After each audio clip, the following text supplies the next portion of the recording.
तो hello everyone, welcome to we are A classes and आज हम लोग स्टार्ट करने जा रहे हैं एक्सरसाइजेस के क्वेश्चन का डिस्कशन।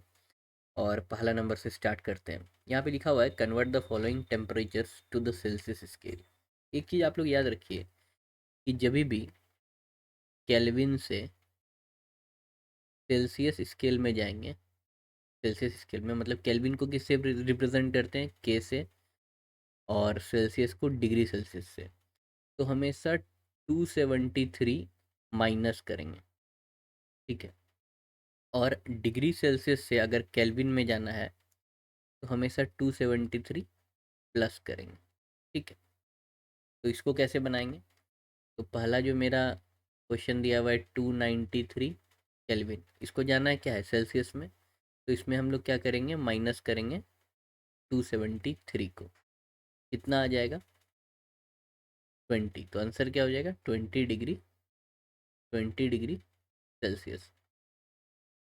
470 के है, इसको डालना है किसमें, डिग्री सेल्सियस में। तो क्या करेंगे, 470 में 273 माइनस करेंगे तो कितना आ गया, 7, 9 एंड 1। तो 197 डिग्री सेल्सियस। आगे बढ़ें। Convert the following temperatures to Kelvin scale. अब इसमें उल्टा करना है, केल्विन में जाना है तो मतलब 273 क्या करेंगे, प्लस करेंगे। तो इसमें जोड़िए 8, 9, कितना आंसर हो गया इसका, इसका आंसर हो जाएगा 293 केल्विन। याद रहे इसमें सिर्फ के से डिनोट करते हैं, वो भी कैपिटल के। 373 डिग्री सेल्सियस कन्वर्ट करना है केल्विन में, क्या होगा, तो 273 प्लस करेंगे तो 336 14 426, तो 646 केल्विन विल बी आंसर, ठीक है। आगे बढ़ा जाए। Give reason for the following observation. Naphthalene balls disappear with time without leaving any solid. आप लोग को हम सब्लिमेशन पढ़ाए हैं, ठीक है। सब्लिमेशन एक ऐसा प्रोसेस है जिसमें कि सॉलिड डायरेक्टली गैसियस स्टेट में कन्वर्ट हो जाता है विथआउट लिविंग एनी रेसिड्यू। इसमें लिक्विड स्टेट जो होता है ना वो स्किप कर जाता है। तो नेप्थिलीन बॉल्स जो है ना सब्लिमेशन को फॉलो करता है। तो यहाँ पे लिखेंगे कि पहले आप लोग क्या करेंगे, इतना कॉपी करेंगे, naphthalene ball disappear with time without leaving any solid because it undergoes the process of sublimation,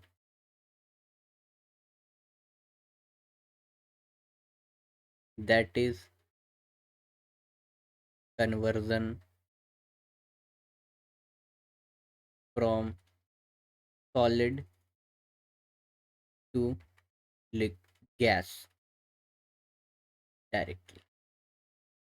बस इतना आप लिखिएगा, एग्जामिनर को समझ में आ जाएगा, ठीक है। ये चीज़ क्लियर हो गया। बी नंबर बोल रहा है we can get the smell of perfume sitting several metres away. देखिए इसको लिखा जाएगा तो बहुत तरीका है, लेकिन आपके टेक्स्ट बुक के हिसाब से जिसमें परफेक्ट आंसर है, जो प्रोसेस इसमें हो रहा है वो हो रहा है डिफ्यूज़न।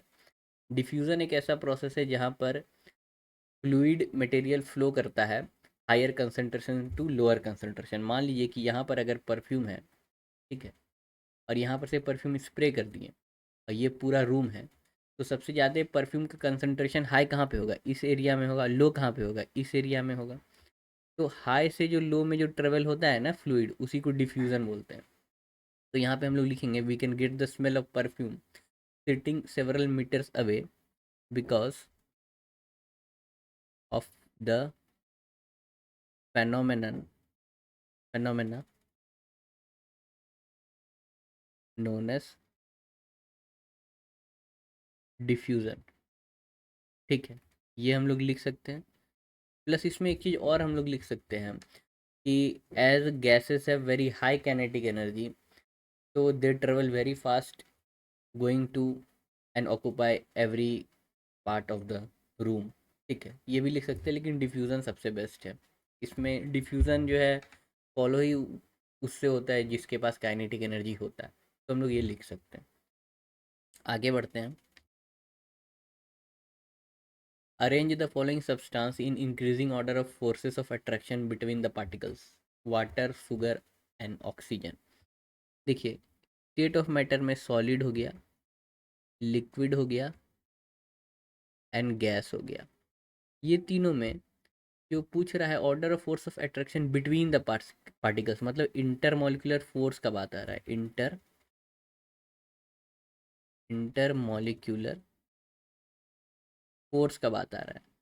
तो इंटरमोलिकुलर फोर्स उसमें ज़्यादा होगा जिसमें नज़दीकियाँ ज़्यादा होंगी। तो सॉलिड में जो मॉलिक्यूल्स होते हैं वो क्लोजली पैक्ड होते हैं, तो इसमें इंटरमोलिकुलर फोर्स सबसे ज़्यादा होगा, उससे कम लिक्विड में, और सबसे लीस्ट किस में हो जाएगा, गैस में हो जाएगा। तो बताइए वाटर क्या है, वाटर है लिक्विड, शुगर क्या है तो सॉलिड, और ऑक्सीजन क्या है, ऑक्सीजन है गैस। तो इंक्रीजिंग ऑर्डर में सजा दीजिए, मतलब कि बढ़ते क्रम में। तो पहले क्या हो जाएगा, ऑक्सीजन हो जाएगा, उसके बाद क्या हो जाएगा, उसके बाद हो जाएगा वाटर, उसके बाद क्या हो जाएगा, उसके बाद हो जाएगा शुगर। ठीक है, यही होगा इसका आंसर। आगे बढ़ते हैं। What is physical state of water at. तो भाई 25 डिग्री सेल्सियस पे हम लोग सब जानते हैं कि वाटर क्या होता है, लिक्विड। ठीक है, कन्फ्यूजिंग होगा 0 डिग्री सेल्सियस और 100 डिग्री सेल्सियस, लेकिन हम कन्फ्यूज होने नहीं देंगे। क्यों, तो देखिए 0 डिग्री सेल्सियस एक ऐसा टेम्परेचर पॉइंट है, एक ऐसा टेम्परेचर पॉइंट है जहाँ पर आइस क्या होता है, मेल्ट होके बन जाता है लिक्विड, वाटर में कन्वर्ट हो जाता है। अगर हम लोग इस साइड से जा रहे हैं, लेकिन अगर हम लोग उल्टा आ रहे हैं, एनर्जी निकाल रहे हैं, तो लिक्विड वाटर किस में कन्वर्ट हो जाता है, आइस में कन्वर्ट हो जाता है। ठीक है, यही पॉइंट है 0 डिग्री सेल्सियस। तो निर्भर करता है कि हम किस फेज़ में हैं। लेटेंट हीट मेरा उससे निकल रहा है या हम दे रहे हैं उसको लेटेंट हीट। अगर हम उसको लेटेंट हीट दे रहे हैं तो जाहिर सी बात है वो पिघलना स्टार्ट कर देगा।